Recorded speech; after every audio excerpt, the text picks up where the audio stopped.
welcome to my channel. Hi guys, so today is the first day of my lemonade cleanse, and I tried to make enough this morning for 2 days, but it didn't work out so well. I still need to do a 10-day stint. I need one more bottle of maple syrup, and then I need water, and I need about another 24 lemons at least. It depends on how dry they are. Last year I used in the 60s because the lemons were not yielding that much juice, but you know, I need to pick up those things just so that I don't have to worry about it and run out late at night, you know, when I'm trying to make my batch for the next day. And so, it's 7 o'clock now, and I'm going to pick up those things and then try to go for a walk. And so far, the day has been going fine. That liquid leaves me really dehydrated, and so I keep wanting more. You need to drink 2 liters of it, around 2 liters of it a day, which is something like between 6 and 8 glasses of liquid a day. But it's not recommended to do it if you are not feeling up to it, or if you're, how do I say this? You need to check with your doctor before you try anything like this, because not every human body is the same. And so I know that this lemonade cleanse that I am following, it's safe for up to 40 days. So that is amazing. It's amazing. I've only always ever done 10 days, and I would certainly consider doing 40 if I saw the need for it. I am hoping 10 days will, make me much better. The saltwater flush this morning did not go well at all. Nothing happened.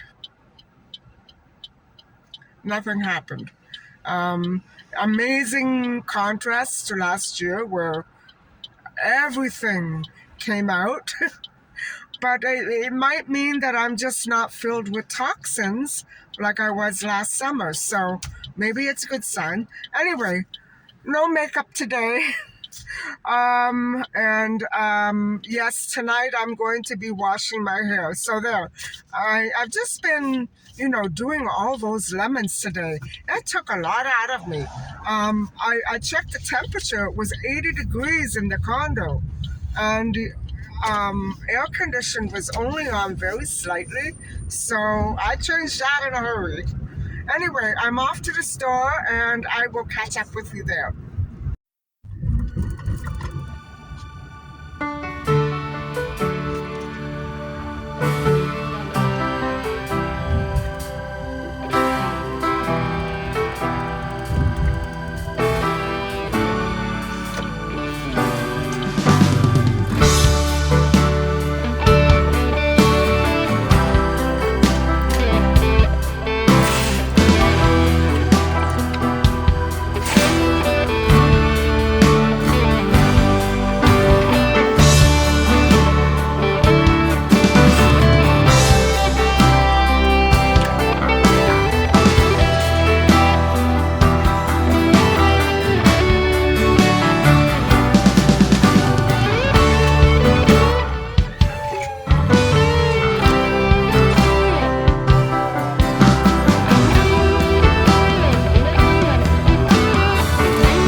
everybody. That was a nice walk. And I have to have a talk with you. I've been thinking about how to say this, and there's really no way to say this. There's nothing wrong with what I want to say. Um, it's simply this. I'm not looking for um, any romantic partners or friendships or anything like that. It's fine if we all want to be friends here. That's amazing. But linking back to what I discussed with my human trafficking story, what I went through with that ex and the ex that came right before him, all in the span of 1 year. I couldn't take it. What I went through with both of them, one after the other, literally one after the other. First, one kidnapped me. Then another tried to hold me hostage. No more partners, no more boyfriends, no more fiancés, no more husbands. I'm done. I'm very much done. And if it weren't for the fact that I'm at an advanced age, maybe I would try it again. But I'm so relaxed and happy this way. I'm only safe by myself. I know it's a sad situation to be in, but I like being on my own. I like knowing what to expect. I like going on my errands and on my walks and about my everyday business by myself. I enjoy being on my own. It's a refreshing change. That is not going to That's not going to go away.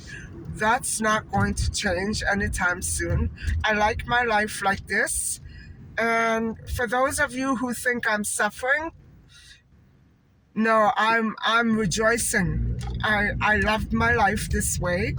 And I'm beginning to really appreciate solitude and independence and freedom for what they really, really are.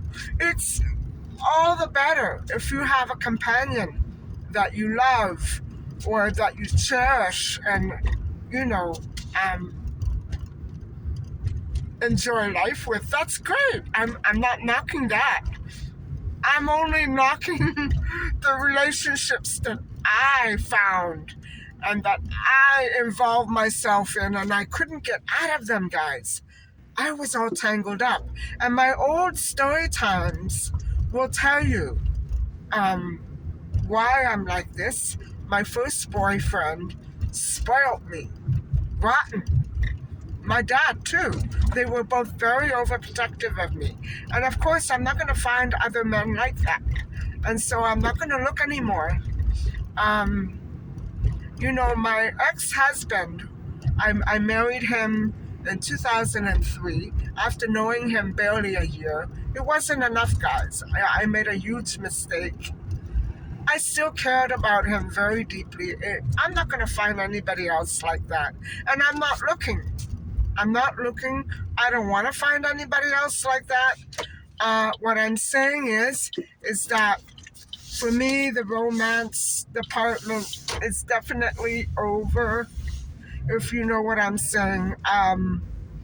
I can't handle any more excitement, not after what I've been through. I need to know exactly what's coming my way.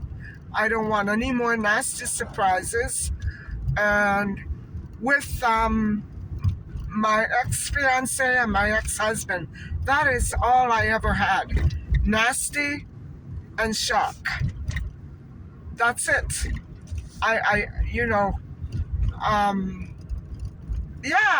time passed where I thought, yeah, these guys he's the one, he's it. I was very wrong. And so I'm done being punished for it.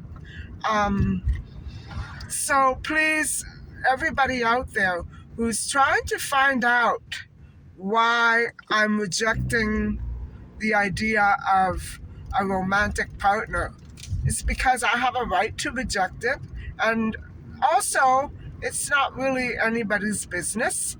But seeing that you're pushing for answers, don't come to my channel just to find out what kind of a lifestyle I live. I'm telling you right now, a very boring, um, very plain Jane lifestyle with no excitement, no romantic partners, nothing.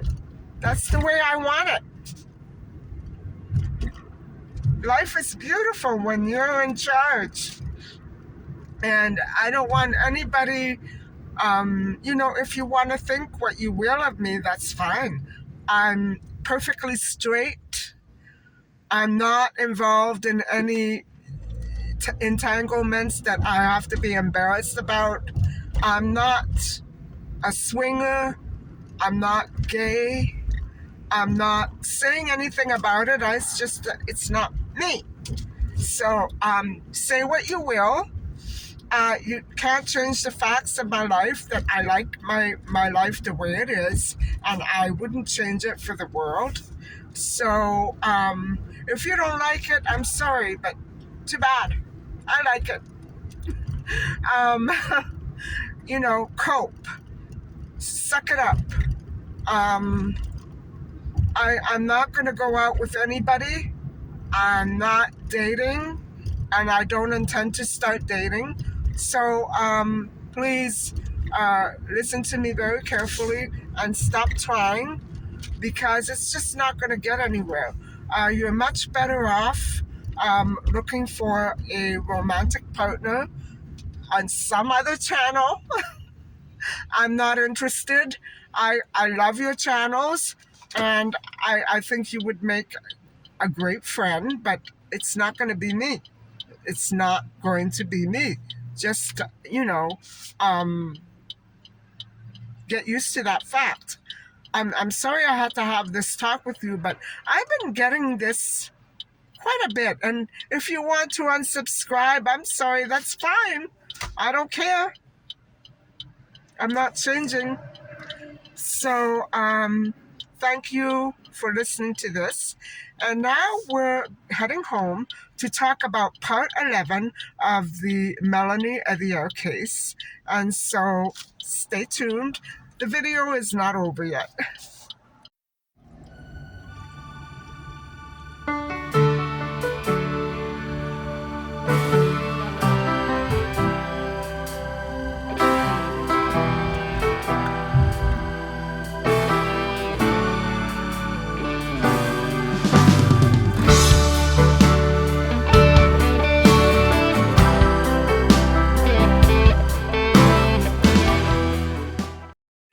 Hi, everybody.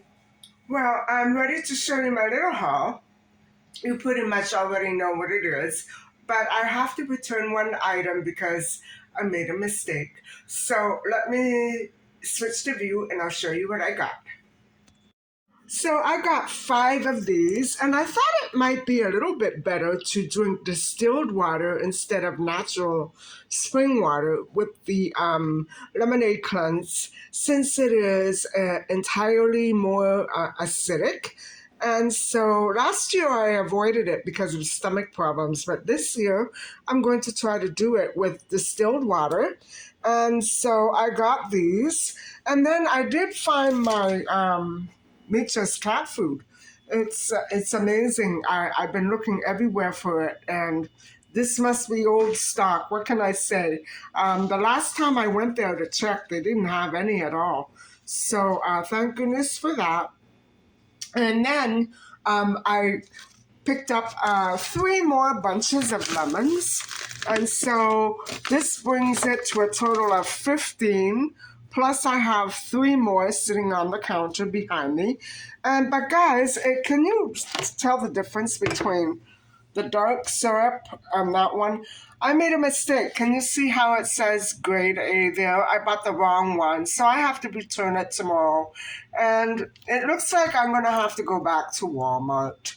I was trying to avoid going there because it takes so long, And but I think I'm afraid I have to go back. Although where I got it last night, I grabbed the last two and that was it. So I hope I have better luck wherever I get to go.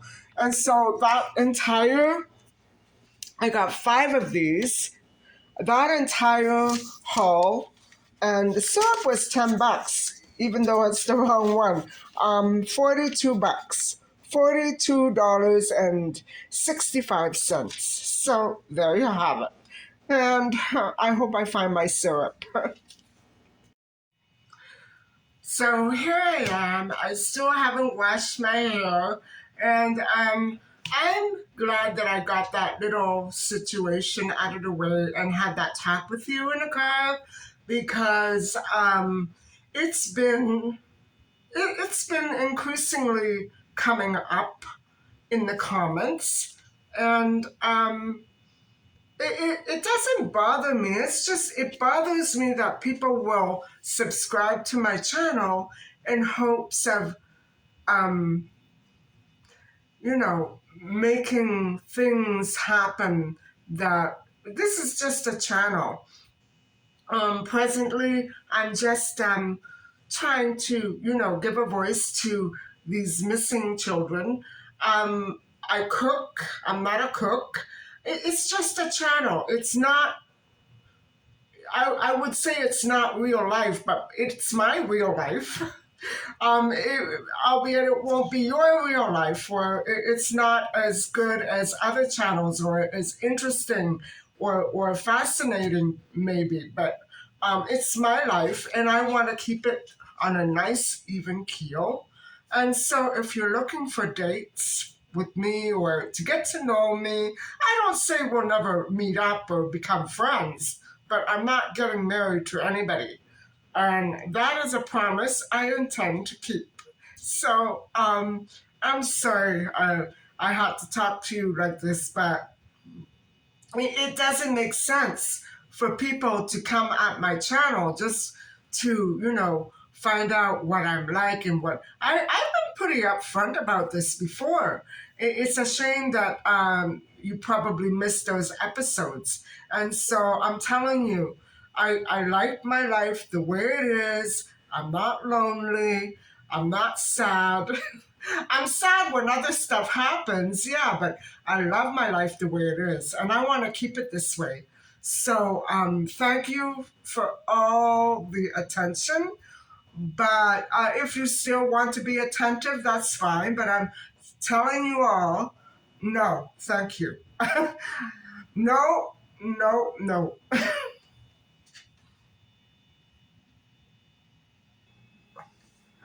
Hi, guys. So, I'm getting ready to talk to you about the next part of the Melanie Evier case. And I just wanted to take a minute to explain to you how wonderful I'm feeling.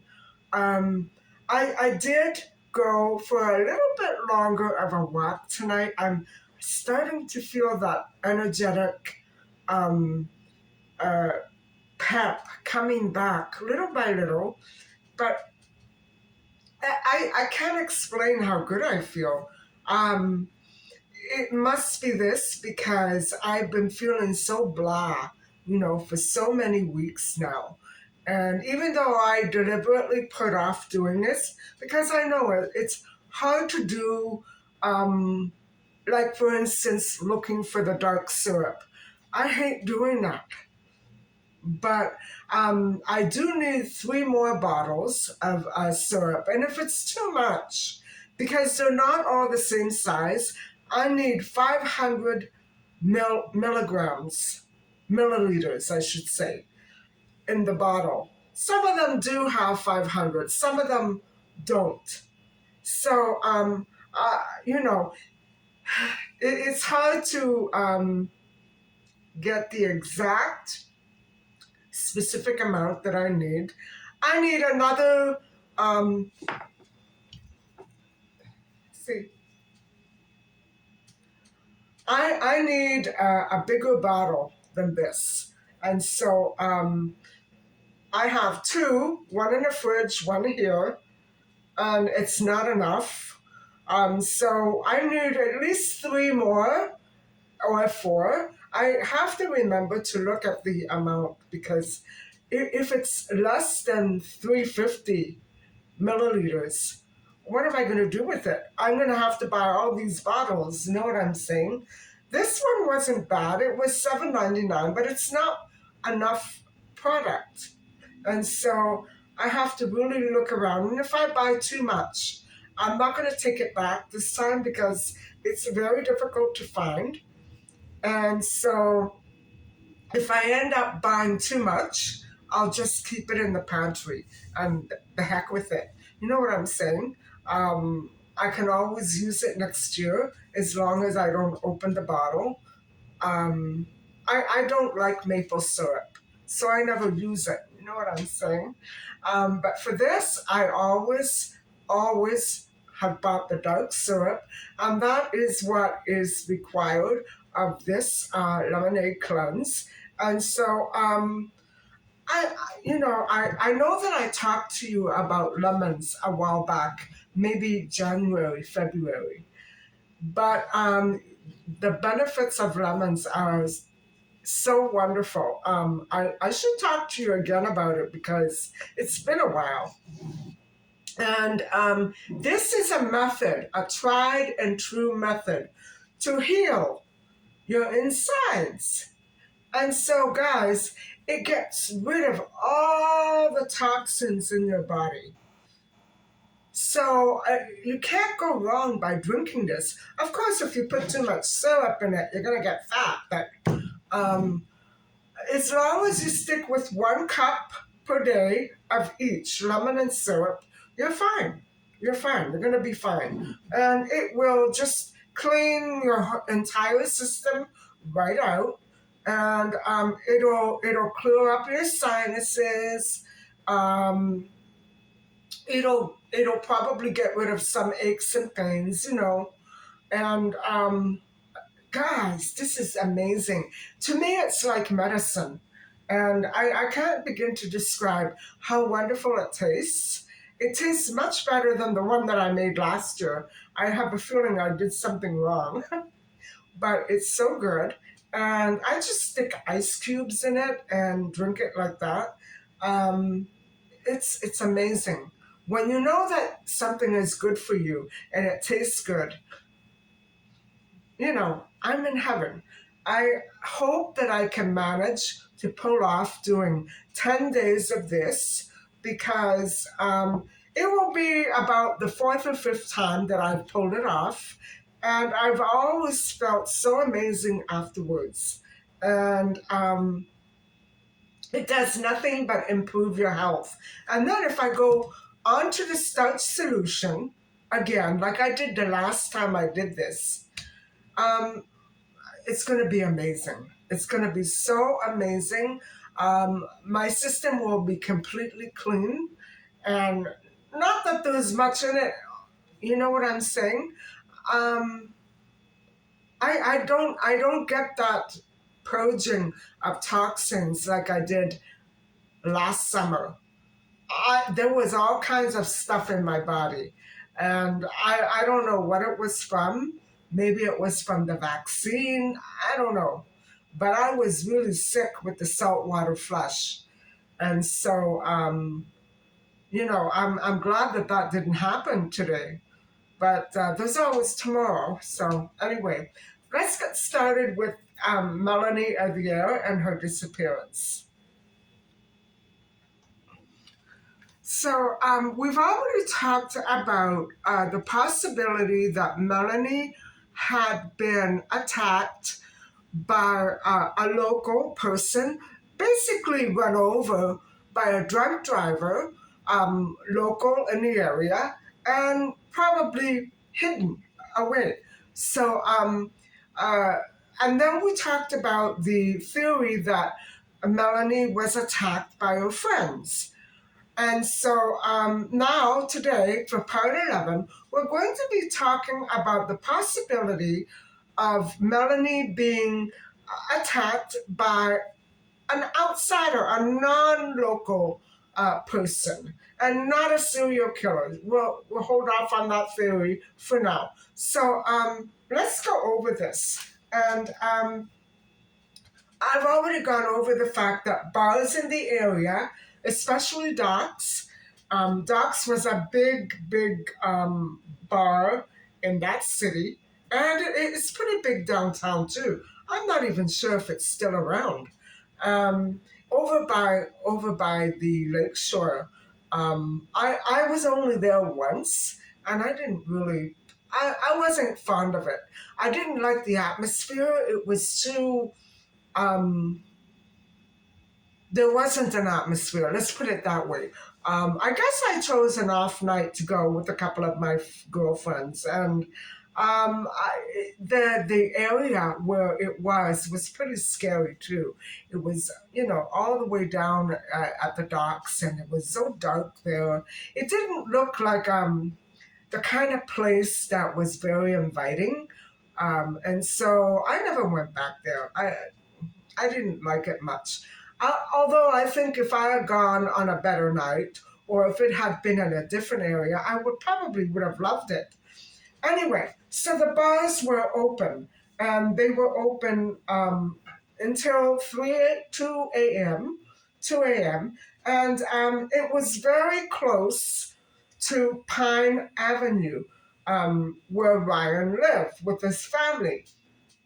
And so they would have been closing or getting ready to close around the time that Melanie began to walk home. Now, if Melanie was walking home around one something, bars wouldn't be closing. They would still be swinging. So I'm just saying that it's not that, it doesn't coincide that well, but it does somewhat coincide. And so now the thing is that people, once it starts getting close to closing time, um, bar hoppers usually start coming out and start walking home. And of course, they're not driving. They're probably not driving, hopefully, but they're going home, maybe in a cab or maybe walking, and they're drunk. And if they were criminal, it would have been even worse, for whoever might have been involved um, with them that night. Um, I never felt comfortable hanging around heavy drinkers because my ex-fiance was a heavy drinker. And once I remember I couldn't handle it. Um, I I wouldn't say that this was very typical, but when he was unhappy, he would drink to excess, and I would never understand what would cause him to suddenly fall down drunk. He did this once, and I had the darndest time getting him up into my car because it was far away from where. Oh my God, that's what I'm saying. I can't handle it by myself. Um, that was a horrible night. I remember we were coming home from a dance, a public singles dance, and I I didn't know what was going on with him. All of a sudden, walking to the car, he fell down drunk and he was just out of it. I had to get these two couples to help me just prop him up on the sidewalk so I can get him over to my car and put him in and then get him home, guys. Oh, anyway, this is not a story time, but it can be a bad scene if you encounter a real one drunk and you just don't know how alcohol can affect some people. So it was a busy Saturday night, and police officers and two cruisers have been assigned to monitor that bar docks, but they did not note any suspicious activity. So it probably happened, if it happened, near there. It was probably further down the street. And so they didn't notice anything. And they were the only two, though. They were the only two officers on duty that night. And there were also three weddings and a small party going on along the street of Pine Avenue and other homes. And so I would say it was pretty happening there on Saturday night, at least that Saturday night. And so that was the weekend of September the 28th, 29th, 1996. And someone who might have been drinking or might have been from out of town um, uh, might have come across Melanie, who was walking along the path, the bridge, and he or she or they might have tried to assault her. And so Melanie's route would also have taken her past two gas stations. So that's not good either. Gas stations late at night are not a good idea. So they were probably open at that time, and she would probably though not have willingly got into a strange car and would only have accepted a ride from somebody she knew. It's obvious, guys, that she did eventually get into a vehicle. Whose, we don't know. Um, it's not possible that somebody abducted her on foot. You know what I'm saying? It was a vehicle. Um, and so she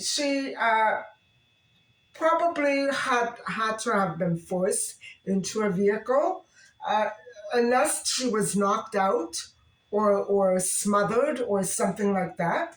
And so she was probably ambushed from somebody like Tracy Kandinger, standing right near her with easy access to a vehicle. So whatever happened to her, whether she was conscious or unconscious, there was a vehicle standing very close by. And so another officer who worked on the who worked at that police station in New Liskeard from 2001 to 2020 said that he doubts one popular theory which suggests that Melanie was killed by hunters. Well, you never know. Um, Killed by hunters because from the United States, because it wasn't really hunting season, and it would have been just bear and small game, and but that took place in the spring. So hunting and hunters, no, that wouldn't have been a good theory. Although I don't know. I've never thought of that theory. It's a strange theory. It doesn't sound likely or plausible. So the small game season rarely draws anyone to the community of New Liskeard, and so big big big game hunters needed a license. So it might have been something to do with small game that they could come and go without being identified. I don't know, guys. I'm not sure. Um, one of particular interest to the case is the suspicious vehicles encountered by two of the girls that Melanie was with on the last day of her life, and one who one of them was named Samia, who left. she was with the group and briefly walked with them on the afternoon of September 28th, 1996, and then left them and returned home after sunset, um, around, let me see, it must have been about 8, 9. And so while walking back to her house with her large dog, she had her dog with her. A white delivery van pulled over to ask her for directions to a street in New Liskeard, and she couldn't remember at the time that she was interviewed. Sammy, I couldn't remember what the street had been. And so the van itself was very large and rusty. It looked kind of old.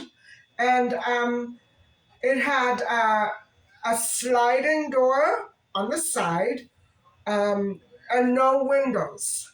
So those vans, guys, are very, very dangerous. And so the location where they pulled over to ask her was only about 100 meters from Melanie's house. And the driver and his passenger were reported as being in their 30s and 40s, messy looking, maybe coming home from work. And one of them just had on an undershirt, and they looked really out of it. They looked unkempt. And so she found the conversation very, very uncomfortable. Maybe they were pushy, you know what I'm saying? And she the dog began to bark aggressively. And I would say, if it weren't for that dog, she might not be around to tell this story. And so she declined to give them any information other than that. And the men did eventually drive off. So, yeah, that's weird. One of them was, just in an undershirt. I know it's still September, but here in September it's pretty cool. So maybe they were, I don't know, it's so weird. So the van was also spotted um, that night by a video store employee who was the sister of one of Melanie's male friends. And so, and what happened was one man, either the driver or the passenger, entered the rental store, and he loitered around. He ignored the clerk's offer to help him find what he was looking for. And it sort of seemed that he was in there for another reason. So these two drivers, or this driver and a passenger, were indeed behaving very suspiciously. Um, I would say asking for directions, that is how many girls here went missing, by going to a car when they asked for directions. Um, I, if somebody asks me for directions, I drive off and then I shout it to them. I'm too afraid to go close to them. You know what I'm saying? And so, the one that was wearing blue jeans, he looked very unwashed, and he was wearing pants that were kind of discolored, and a very dirty looking white shirt, um, and work boots. So I wonder, guys, what brought them to that city. They certainly did not appear to be local. They were not familiar. They had never been through there before. They weren't recognized by anybody. And so that pair of men, indeed, they looked out of place. And so the one man with the faded blue jeans was in his 40s. He had darkish blonde hair. He was about 5'9", and the white utility van had no signage at all. It was blank, and it was um, it was parked in a very dark spot, so no, the girl could not get a good look at the license plate.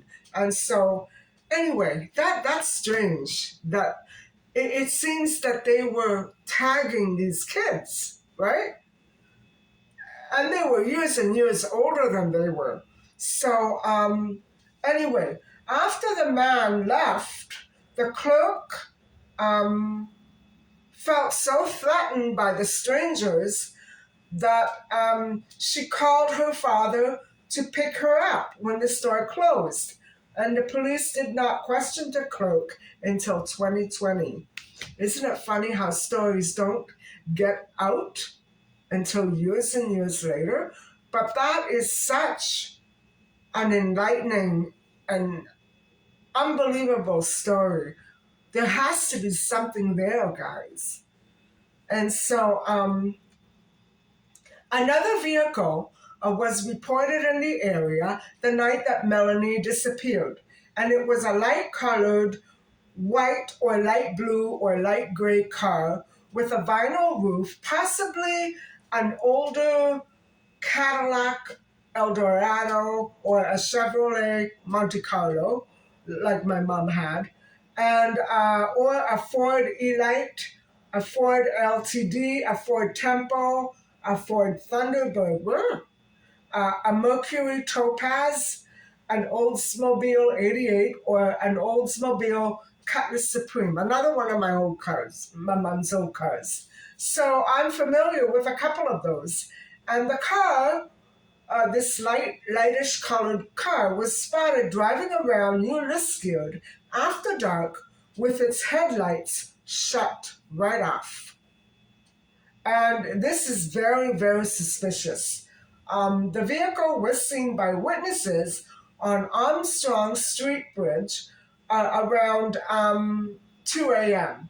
So it's unknown if this vehicle, the white van, or the slowly moving car encountered by Melanie's friend on Pine Avenue are all connected to each other or to the disappearance. And so Police Sergeant Thibb stated in a 2020 interview that he did not believe the vehicle was connected to the case. Still, very strange behavior.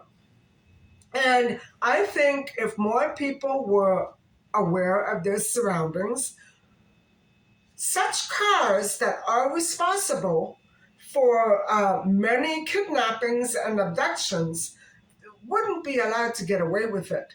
So what I'm saying, guys, is if you ever notice a car doing that, and I notice it around me a lot, that's why I no longer go out walking after sunset, which is hard to do if you have a lot on your agenda for the day.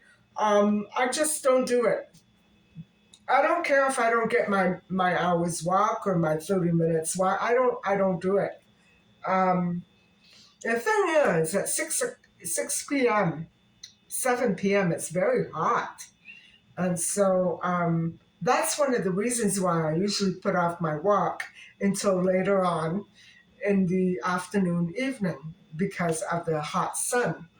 But anyway, guys, so that is the theory. Number 11, the possibility that Melanie Evier was abducted by a non-local person or a non-local group. And so I hope that you have enjoyed this discussion. I hope that you find it interesting. And we have 2 more parts to this story, I believe, 2 more parts, and then we should be done. I'm almost sorry that I chose this story, but I don't want to break it up and do another story and come back to it. No. I think we really should go over all of these theories very carefully because you never know what they can really what they can show. And I'm sure that a lot of us can identify with some of these situations that are being described here. And so I hope that you do stay safe. It's the summertime, and if you see any cars behaving like this, quickly call for help. And um, I don't know if you're able to call anonymously from where you are, but whether you can call anonymously or whether you have to give your name, it's always better to be safe than have something come up that you can't take care of on your own. Cars that do this on the road should be made to pay a hefty fine. Laws should be clear, shouldn't they? That cars doing things like this should not be allowed. There should be a fine for that. But no, it's not a traffic violation. And so the laws are stupid, right? Anyway, guys, thank you very much for listening and watching. And thanks for helping me out on the first day of my lemonade cleanse. I have 9 more days to go. And so please don't forget to like and subscribe. Bye for now.